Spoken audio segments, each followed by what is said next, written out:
This is the 9th session in time-dependent revelation and today. In the last session, we dealt with the center branch of the menorah, the 3-year judgment of Laodicea. In this session, we will examine the right 3 branches of the menorah with the judgment of Thyatira, Pergamos, and Sardis. In the last session, part 8, we examined the 3-year judgment of Laodicea and the abomination of desolation and its consequence. This session, part 9, we will address 5,998 to 6,000 OS events, which occur during the last 2 years of the Tribulation Period.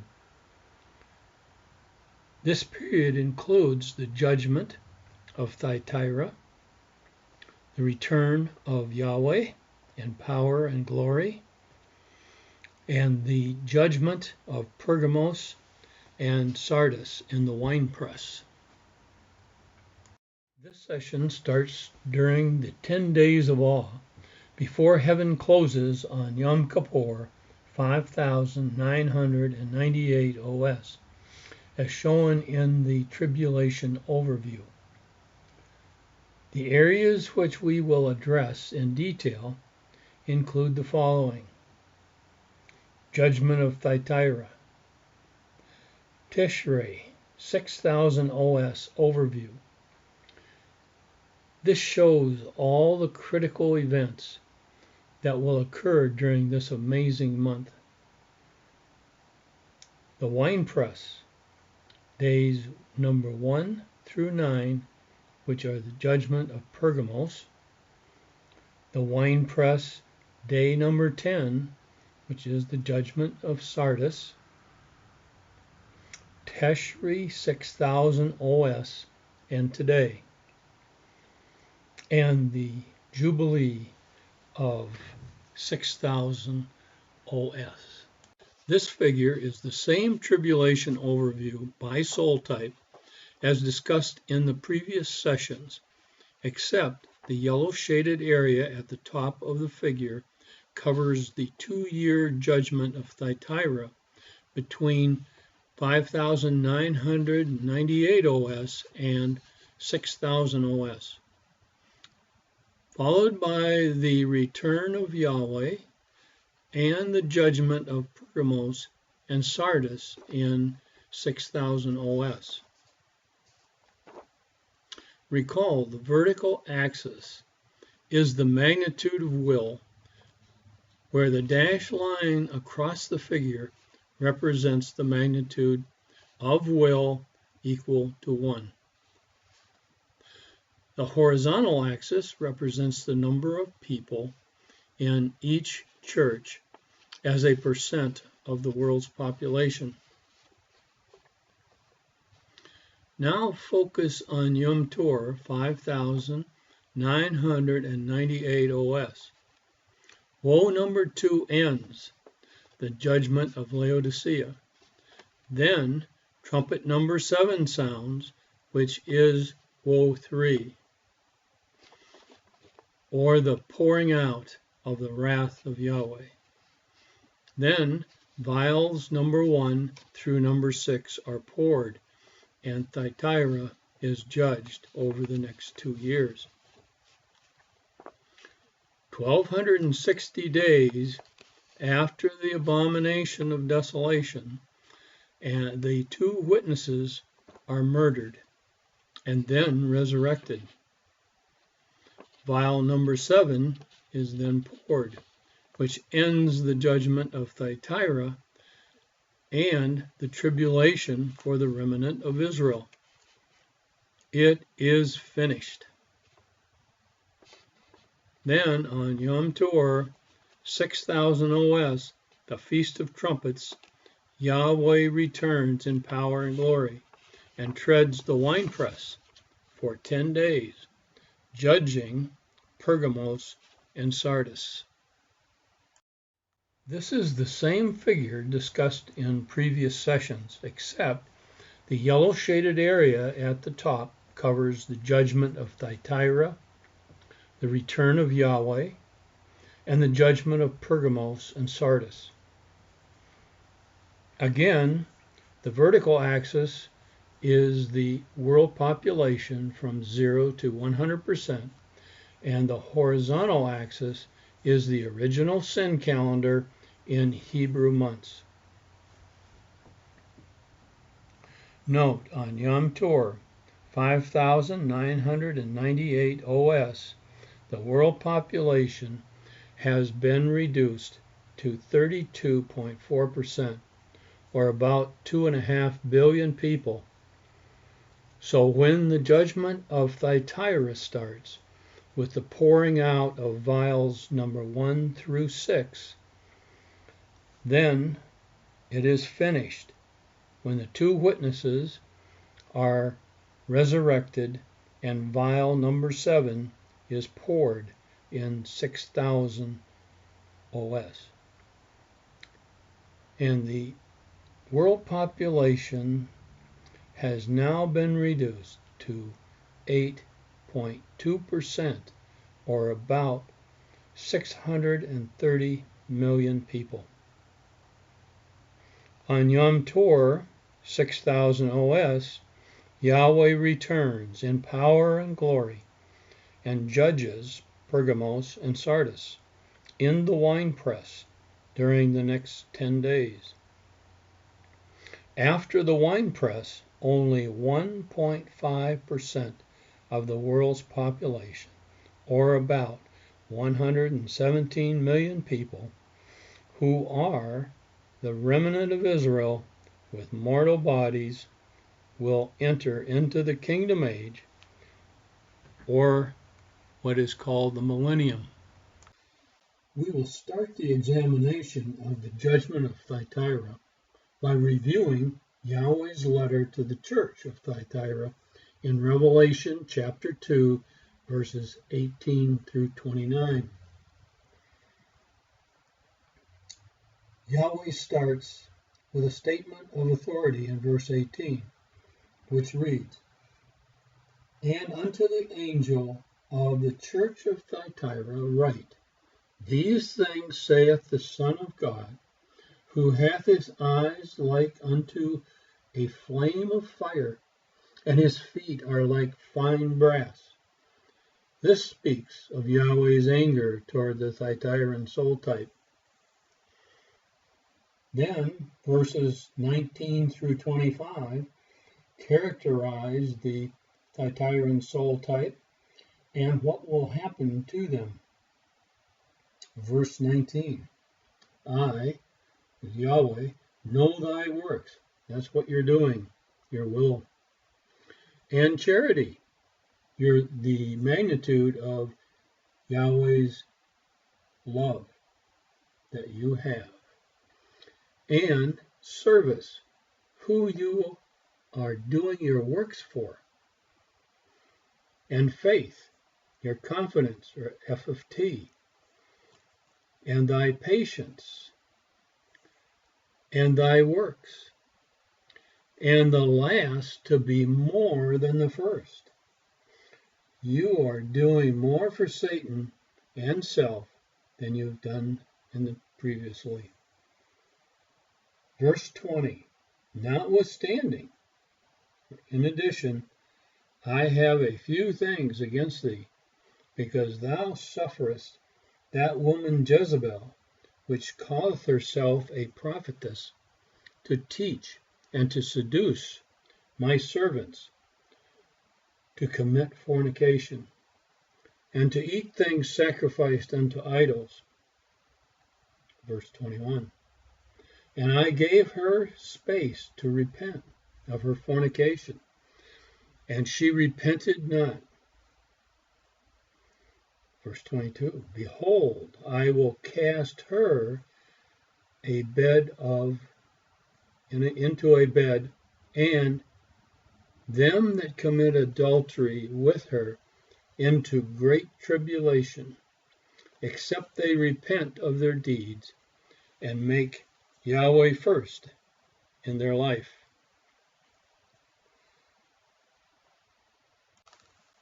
Verse 23, and I will kill her children with death, and all the churches shall know that I am he which searcheth the reins, all of your soul, and hearts, all of your motives, and I will give unto every one of you according to your works, what you have actually done, or your composite will. Verse 24, but unto you I say, and unto the rest of Thyatira, that's the remainder of the city, as many as have not this doctrine, you who are not members of the church of Thyatira, and which have not known the depths of Satan, as they speak, I will put unto you none other burden. Verse 25, but that which ye have already, hold fast till I come. Then verses 26 through 29 are to all people who are followers of Yahweh. Verse 26, and he that overcometh, which puts Yahweh first, and keepeth my works unto the end, to him I will give power over the nations. Verse 27, and he shall rule them with a rod of iron, as the vessels of a potter shall they be broken into shivers, even as I received of my Father. Verse 28, and I will give him the morning star. Verse 29, he that hath an ear, let him hear what the Spirit saith unto the churches. That's all people. This concludes Yahweh's letter to the church of Thyatira. A church's name also gives insight into its character, and there is a debate about the meaning of Thyatira's name. Some believe Castle of Thia. Others believe Thyatira is a variation on the name of the city of Tyre. Both cities worshiped the sun god and were known for their purple dyes and gil. Others believe the name of the city is associated with Jezebel and originates from the Greek Thea, a female deity goddess, and Tyrannos, a tyrant or ruler. Whichever meaning you feel is correct, it is fair to say that the name does not reflect anyone who is a follower of Yahweh. Thyatiran souls place self first and Satan second, or the magnitude of their will for Satan is equal to 1 minus the magnitude of their will for self, where will for self lies between 0.75 and 0.5, and their will for Satan is then between 0.25 and 0.5, and their will for Yahweh is 0. Thyatiran souls represent 24.17304% of the world's population of about 7,682,000,000 people, or that leaves 1.8 billion Thyatirans. Thyatiran souls will experience 2 years of great tribulation, or Yahweh's time of vengeance. Yahweh's time of vengeance begins when trumpet number 7 sounds. Trumpet number 7 is woe 3, and when it sounds, vials number 1 through 6 will be poured during the 10 days of awe in 5,998 OS, per Revelation chapter 11, verses 14 through 19, and chapter 15 to chapter 16, verse 16. The first vial soars on those with the mark of the beast. The second vial, seas become blood, and all the sea life dies. The third vial, the rivers become blood. The fourth vial, the sun scorches mankind. The fifth vial, darkness and violence throughout the world. Vial number 6, the gathering of the nations for the battle of Armageddon. Then 1,260 days after the abomination of desolation, or the start of the 5th month of OS 6000, the two witnesses are murdered, and after 3 days they are resurrected, bringing great fear to the followers of Satan for the next 30 days. Then 1,290 days after the abomination of desolation, or the start of Elul, the 6th month of 6000 OS, when vial number 7 is poured, per Revelation chapter 16, verses 17 through 21. And this brings the conjunction of the seal number 7, trumpet number 7, woe number 3, vial number 7. And Yahweh declares, it is finished. This results in Babylon being destroyed in 1 hour, probably with a large meteor which triggers the earthquake which splits Jerusalem and brings 100-pound hail. There will be no more tribulation for the remnant of Israel, who is still have their mortal bodies. The followers of Satan transition to extreme anxiety or torment. Their demise they can see coming. Then, 1,320 days after the abomination of desolation, is the first day of Teshri, 6000 OS, Yom Tor, which ends the judgment of Thyatira, and Yahweh returns in power and glory to tread the winepress, and only Pergamos and Sardis, soul types, await the winepress of Yahweh's wrath. 6000 OS is unique, being the 40th Jubilee period since the crucifixion and resurrection of Jesus the Messiah in 4000 OS, which was between 28 and 34 AD, or 31 AD plus or minus 3 years. Then 6000 OS will occur between 2028 and 2034 AD, or 2031 AD plus or minus 3 years.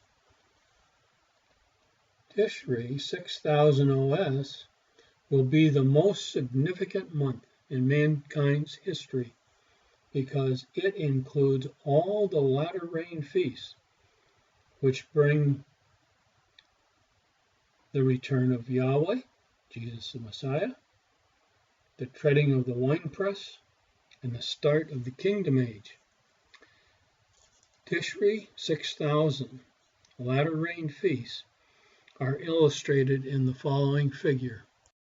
At the left side of this figure, the abomination of desolation is referenced and shows the tribulation for the remnant of Israel ends prior to Yom Teruah, and the celebration with Yahweh starts on the 15th day of Teshri with the Feast of Tabernacles, per Daniel chapter 12, verses 11 and 12.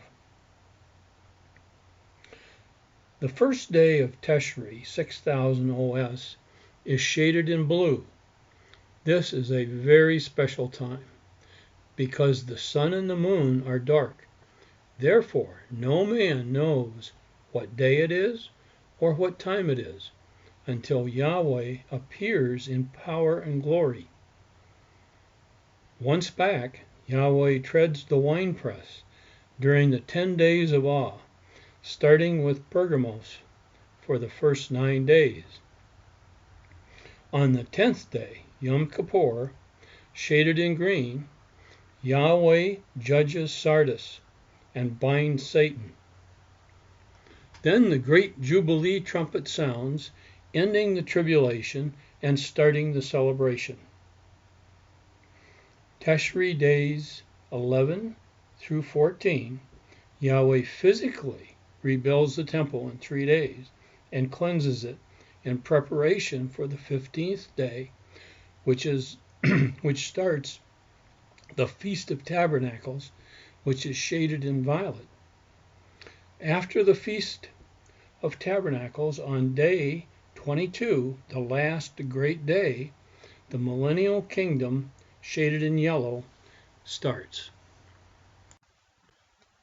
Day 1 of Teshri 6000 OS, Yom Teruah, has many titles which are associated with various events that occur on this very special day. It's known as the day of the blowing of the trumpets, or the Feast of Trumpets, the day that no man knows the day or the hour, the longest day, or the day that heaven opens. Yom Teruah 6000 OS brings the return of Yahweh, Jesus the Messiah, to the material universe as described in Matthew chapter 24, verses 29 through 31. Verse 29, immediately after the tribulation of those days shall the sun be darkened, and the moon shall not give her light, and the stars shall fall from heaven, and the powers of heaven shall be shaken. This is another way of saying no man can know the day or the hour of Jesus Messiah's return, because time cannot be determined from Jerusalem, because Yahweh's day begins at sunset. Verse 30, and then shall appear the sign of the Son of Man in heaven, and then shall all the tribes of the earth mourn, and they shall see the Son of Man coming in the clouds of heaven with power and great glory. Verse 31, and he shall send his angels with a great sound of a trumpet, and they shall gather together all his elect from the 4 winds, from one end of heaven to the other. The first task Yahweh performs upon returning to Jerusalem is to tread the winepress during the next 10 days of awe, Yom Teruah through Yom Kippur, 6000 OS. Pergamos is the first in line for the winepress, and Yahweh's letter to the church in Pergamos is in Revelation chapter 2, verses 12 through 17. In verse 12, Yahweh shows his anger with them and his authority over them. Verse 12, and to the angel of the church of Pergamos write, these things saith he which has the sharp sword with 2 edges. The 2-edged sword is defined in Hebrews chapter 4, verse 12. Verse 12 reads, for the word of God is quick and powerful and sharper than any 2-edged sword, piercing even to the dividing asunder of soul and spirit. This is the second death, separation of the soul from the spirit body, and of the joints and marrow. The first death, separation of the mortal body from the spirit body, and is a discerner of thoughts and intents of the heart. He knows everything about you. Now, Revelation chapter 2, verses 13 through 16 identify the character of and what will happen to the Pergamos soul type. Verse 13, I, Yahweh, know thy works, that is, what you are doing, your will, and where thou dwellest, even where Satan's seat is. You are dedicated to Satan, and thou holdest my name. You know who I am, and hast not denied my faith. You know what I expect of you. Even in those days wherein Antipas was my faithful martyr, who was slain among you, where Satan dwelleth, you murder my servants. Verse 14, but I have a few things against thee, because thou hast there them that hold the doctrine of Balaam, who taught Balak to cast stumbling blocks before the children of Israel, and to eat sacrifice unto idols, and to commit fornication. Yahweh would not allow Balaam to directly curse Israel, as Balak wanted, but instead of cursing Israel, Balaam encouraged Balak and the Israelites to accept each other's culture and intermarry. This reflects people with souls that are actively encouraging any follower of Yahweh to sin. Verse 15, so hast thou also them that hold the doctrine of the Nicolaitans, which thing I hate. Yahweh has perfect wrath. The doctrine of the Nicolaitans can be traced back to Nimrod, who was the son of Cush and grandson of Ham. The name Nicolaitans means to conquer, and they are determined to conquer and destroy Yahweh. Nimrod's name reflects the idea of rebellion.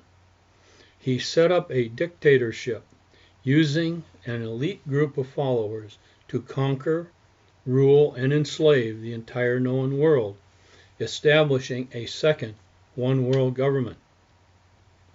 Satan's first one-world government existed prior to Noah's flood. The second was patterned after the first, only Nimrod was worshipped rather than Satan. Verse 16, repent, that is, make Yahweh first in your life, or else I will come unto you thee quickly, and will fight against them with the sword in my mouth. That is, the double-edged sword, and you are destined for the second death. Now comes Yahweh's declaration to all people in verse 17. Verse 17, he that hath an ear, let him hear what the Spirit saith unto the churches. That's all people. To him that overcometh, puts Yahweh first, will I give to eat of the hidden manna, and will give him a white stone, and in the stone a new name written, which no man knoweth, saving he that receiveth it. The meaning of the name Pergamos. Pergamos in Greek means married to the tower. Pergos means tower. Gamos means married. Ancient Babylonian priests, Nicolaitans, moved from Babylon when the Medes and the Persians conquered Babylon, to Pergamos and established their pagan worship, customs, deity, and a goal to control the entire world in the tradition of Nimrod. Furthermore, the normal distribution tells us that Pergamos soul types represent 6.05975% of the world's population, or about 7,682,000,000 people. That is, 465 million people are Pergamonians. Pergamos soul types are dedicated to Satan, and the magnitude of their will for Yahweh is equal to 0, and their will for Satan is equal to 1 minus their will for self, where the magnitude of self-will is between 0.5 and 0.25, and the will for Satan is then between 0.5 and 0.75. Pergamos soul types will personally observe Yahweh's coming in power and glory on Yom Tor 6000 OS. The winepress is the 10-day period between Yom Tor and Yom Kippur 6000 OS, with days 1 through 9 reserved for Pergamos, and day 10 is reserved for Sardis. The volume of blood shed by the Pergamos soul type during their 9 days of judgment is defined in Revelation chapter 14, verse 20. Verse 20, "And the winepress was trodden without the city, and the blood came out of the winepress, even unto the horse's bridle, by the space of 1,600 furlongs." This is very significant. The blood from the winepress is unique because it allows computation of the world's population at the start of the tribulation period. The equation for the world's population at the start of the tribulation period is then P times K equals the quantity V winepress divided by V person, where P is the world's population at the start of the tribulation and is in number of people. K is the fraction of the world's population consumed per each treading, and it's unitless. V winepress is the volume of blood from the winepress in cubic feet. V person, the volume of blood in one person in cubic feet per person. Now, the volume of the blood from the winepress can be expressed in terms of area A and height H. Thus, V winepress is equal to A times H, where A is the area of the blood in square feet, and H is the height of the blood in feet. Substituting V winepress in the equation P times K equals V winepress divided by V person, and solving for P. The equation for the world's population, P equals A times H divided by the quantity K times V person. Note, in the following analysis, tolerances are added to cover uncertainties in various dimensions throughout this analysis.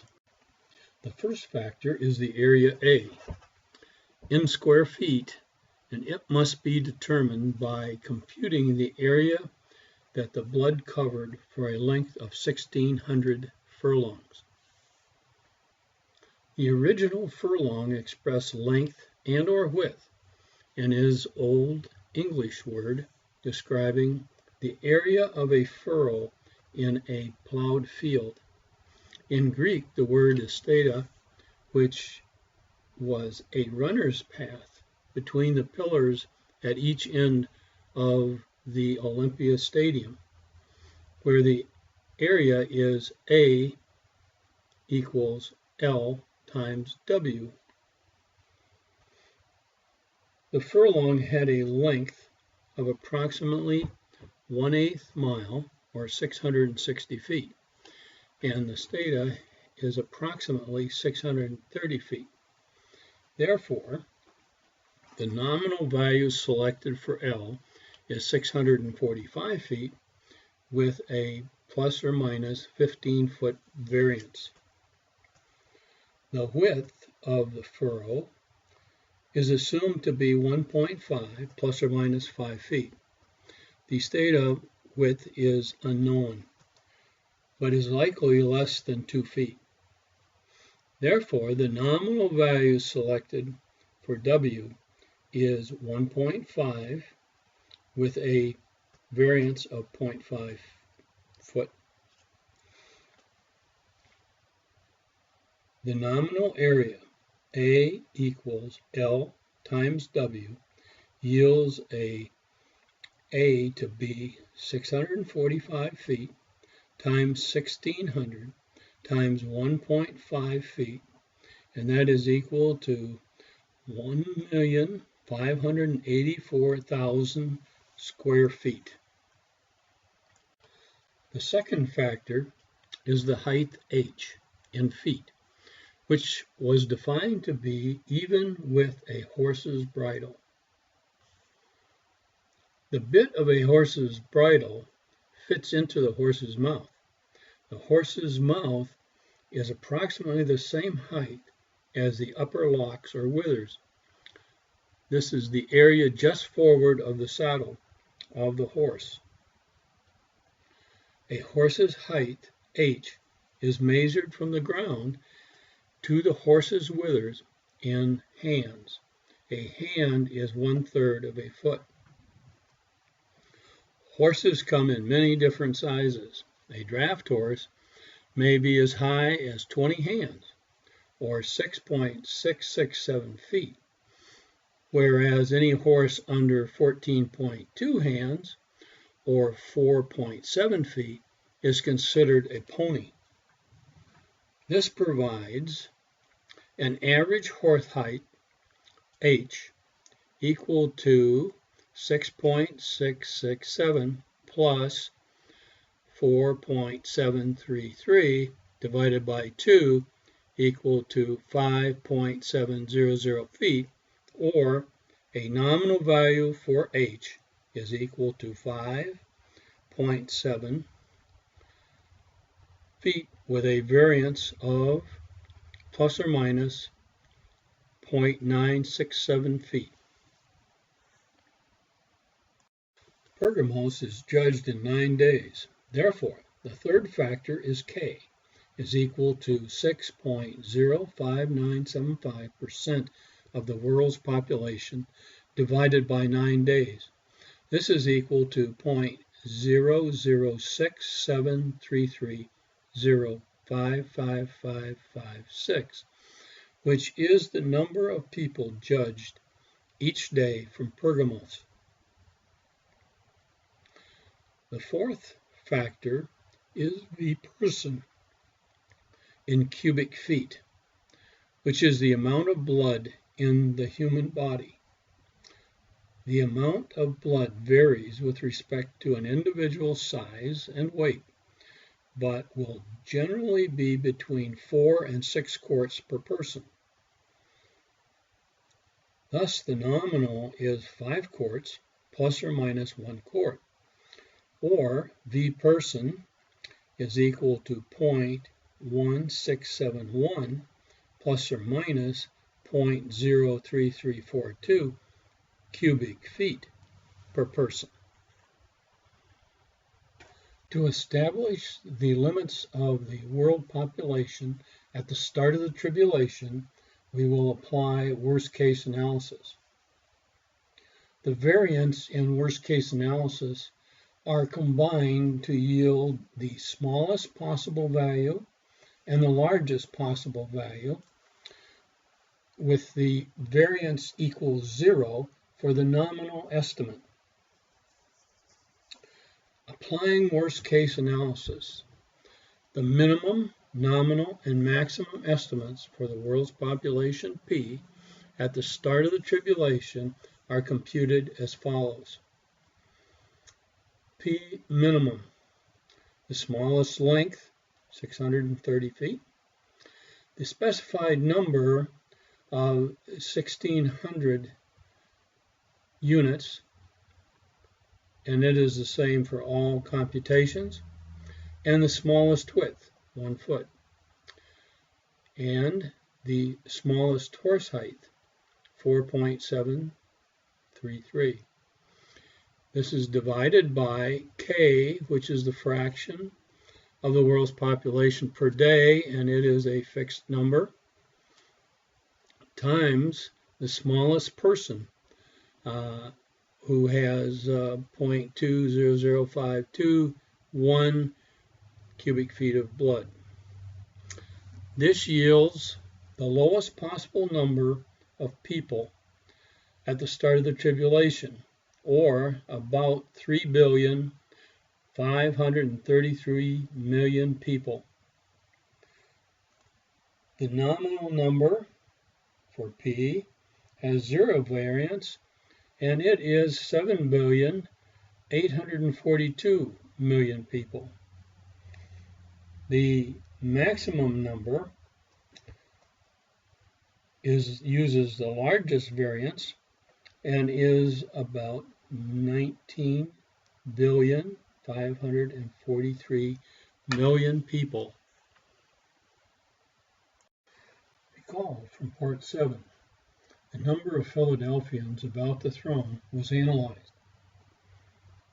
Raptured Philadelphians about the throne was given in Revelation chapter 5, verses 10 and 11, as a bounded number. Then, using a given world population profile and the normal distribution, we estimated early and late times for the rapture and the world population at that time. Now, comparison of the raptured Philadelphians with the nominal value of the world population from the winepress is utterly amazing.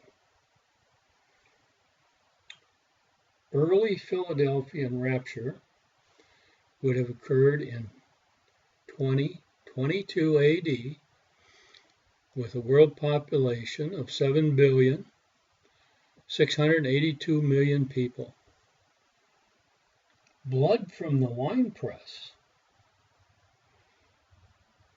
2023 AD, with world population 7,842,000,000 people. Late Philadelphian rapture, 2025 AD, with world population 7,923,000,000 people. This is truly amazing. One starting out with a known population profile, and one starting out with the blood from the winepress. The winepress is the fourth confirmation that the 7 soul types are distributed per the normal distribution. And this also ends the judgment of Pergamos. Now only Sardis awaits the winepress on Yom Kippur 6000 OS. Yahweh's letter to Sardis is in Revelation chapter 3, verses 1 through 6. Verse 1 starts with the declaration of Yahweh's authority. Verse 1, And unto the angel of the church of Sardis write, These things saith he that hath the 7 spirits of God, and the 7 stars. That is, all people and angels belong to Yahweh. Then, the second part of verse 1 through verse 3 describes the character of Sardis and what will happen to them. I, Yahweh, know thy works. That's what you are doing, your will. That thou hast a name, that thou livest. They will replace Yahweh and live in his place, and art dead. They will not succeed and will experience the second death. Verse 2, Be watchful and strengthen the things which remain, that are ready to die. For I have not found thy works perfect before God. Prepare to die in the winepress. Verse 3, Remember therefore how thou hast received and heard, and hold fast, and repent. Make Yahweh first in your life. If therefore thou shalt not watch, I will come on thee as a thief, and thou shalt not know what hour I will come upon thee. Verse 4 through 6 are addressed to the followers of Yahweh. Verse 4, Thou hast a few names even in Sardis, in the city, not in the church, which have not defiled their garments, and they shall walk with me in white, for they are worthy. Verse 5, He that overcometh puts Yahweh first, the same shall be clothed in white raiment, and I will not blot out his name out of the book of life, but I will confess his name before my Father and before his angels. Verse 6, He that hath an ear, let him hear what the Spirit saith unto the churches. That's all people. The name Sardis represents a blood-red colored stone, Sardis, which in ancient times was obtained from Sardis. It's also kind of interesting that red is also used as a color to represent Satan. The Sardis soul type represents 0.62096% of the world's population, or about 47 million people. Sardis soul types are willing to die for Satan, and the magnitude of their will, Yahweh, is equal to 0, and their will for Satan is equal to 1 minus the will for self, where the will for self is between 0.25 and 0, and the will for Satan is between 0.75 and 1. All Sardis souls will experience the second death. Satan is the last one to experience the winepress of Yahweh's wrath, and he will be bound for the next 1,000 years. On Yom Kippur 6000 OS started with soul searching, observing the winepress, and ends when the great Jubilee trumpet sounds, bringing joy to the followers of Yahweh and the remnant of Israel. Based on the preceding quantitative analysis, how does Teshri 6000 relate to today? The vertical axis in the figure on the left is the world population in billions, but these specific data points reflect the number of individuals. The horizontal axis is the common calendar today, starting with 1900 AD at the left and progressing to the right in 25-year increments to 2100 AD. This figure is very important because it provides a summary of the three different estimates for the rapture and the return of Yahweh. Number one, the first estimate addressed in part 3 based on 40 Jubilee periods from the original sin. Yahweh's return would occur between 2028 AD and 2034 AD. This means the rapture will occur between 2021 AD and 2027 AD. Second, the second estimate was addressed in part 7, based on Revelation chapter 5, verse 11, where the number of Philadelphians about the throne, when the scroll was opened, the computation used a world population profile, and the specific values used for this profile are identified in this figure by gold stars. Based on the world population profile and the generations, the earliest time for the rapture would be in 1948 approximately, with the most probable being 2022 AD to 2025 AD. The third estimates for the world population was addressed in this section, where the blood from the winepress, per Revelation chapter 14, verse 20, where the nominal estimate is 2023 AD.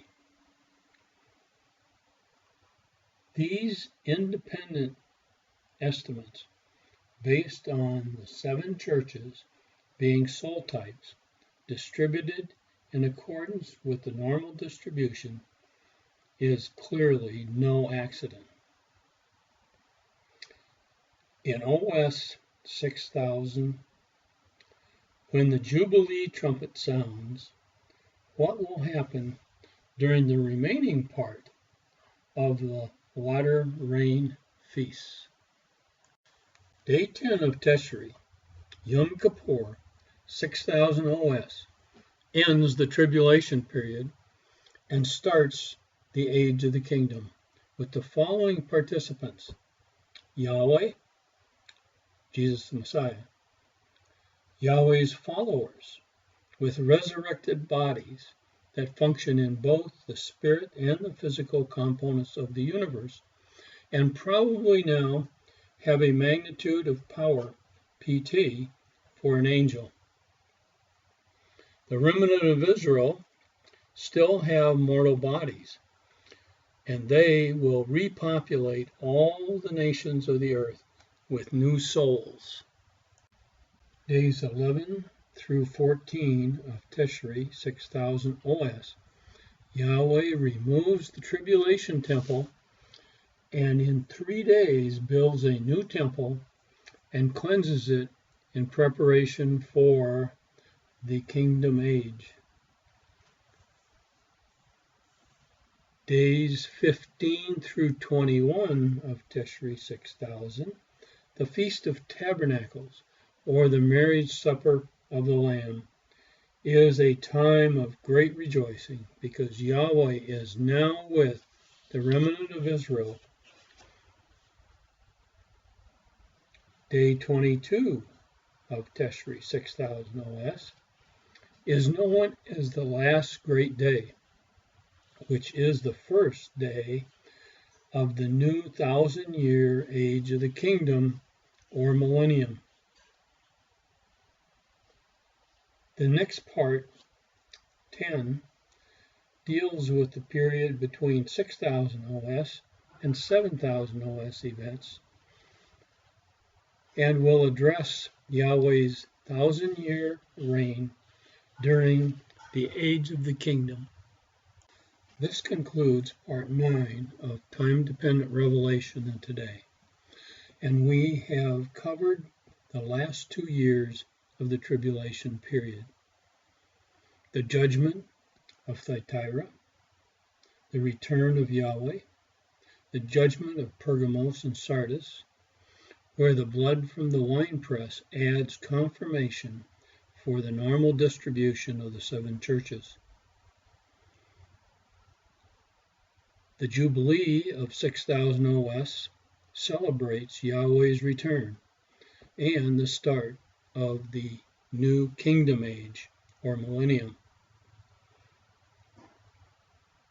The material contained in this seminar is available at www.afjbooks.com, and questions, email to afjbooks@charter.net. I hope you will join me for the final session, which will address the period of time between 6000 OS and 7000 OS.